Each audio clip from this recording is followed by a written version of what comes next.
Ayun, nakagawa rin po ng video sa wakas. Matagal-tagal din po tayo. Halos almost 3 weeks po akong walang video. Kaya ito, kahit papano po, meron po akong may papakita sa inyo. Pero hindi po tayo mag-unboxing ng mga Blu-ray DVD kasi po sa susunod na po natin yun.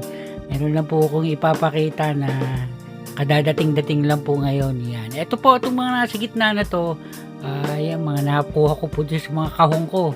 Ayan o, mga vintage na, ito po, ano po ito po yung radyo na pwede nyong palutangin sa swimming pool. Kung magsiswimming kayo, pwede nyong patugtugin. Yan o, Aqua Radio, diba? Tsaka po ito po yung, kumbaga nung araw pa po, 1986 po yata ito, yung pwede nyong gawing radyo. Marami po pwedeng gawin dito. Ano po kasi ito parang project nga ba ito? Buksan natin. Yan po, pwede nyo pong iba-ibahin yan, yung mga wiring na yan. Pwedeng maging radyo, tsaka kung ano-ano pa. Yan po harapan niya. Luma na rin po yan. 1986, kagagraduate ko lang po ng high school. Yan. Tsaka, ito naman po, nakalagay po sa ilalim, nilinis ko, nilagay ko po muna dyan. Yan po, meron po tayong Powerpuff Girls. Yung po ipapakita ko sa inyo, nando, buta po tayo doon ha. Ito pa nga pala po. Ito po yung project nung anak ko. Ito po si Audrey Hepburn. Yan po, may reflection. Yan po, ginawa po ng anak ko yan. Kaya dinisplay ko na rin po dito. Yan, nahanap ko po yan ang paglalagyan natin dito. Puno-puno na po itong ating personal home video store. Yan, ito nga pa pala, may libro pa pala rito. Nakuha ko rin po. Si Tina Fey, tungkol po sa kanya to. Yan po, movie din po si Tina Fey. Actress din po yan. Babasahin ko po kahit hindi po ako mahilig magbasa. Yan.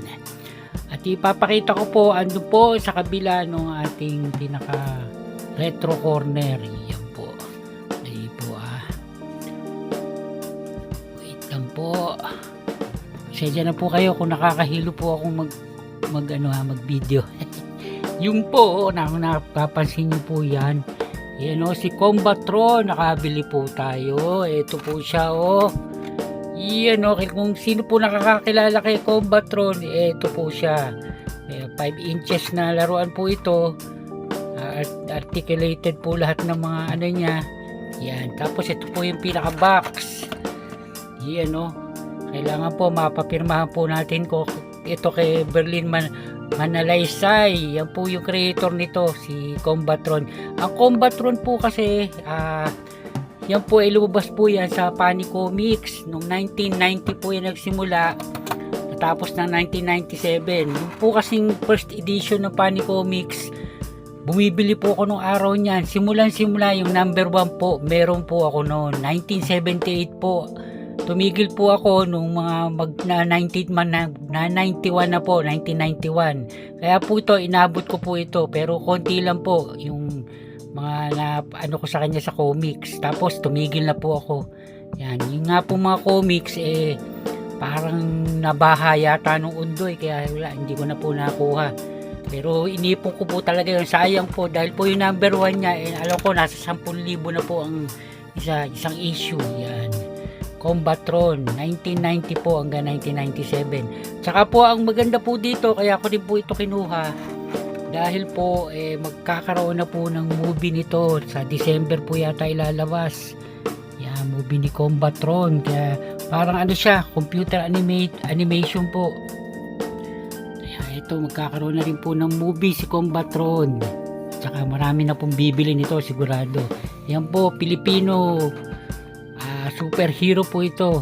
Yan, diba? Tingnan nyo naman, no? Pagkano po, i-display po natin to.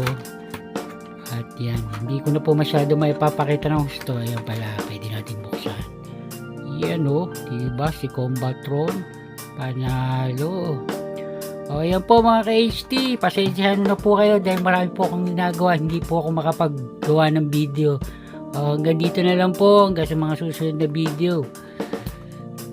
Thank you.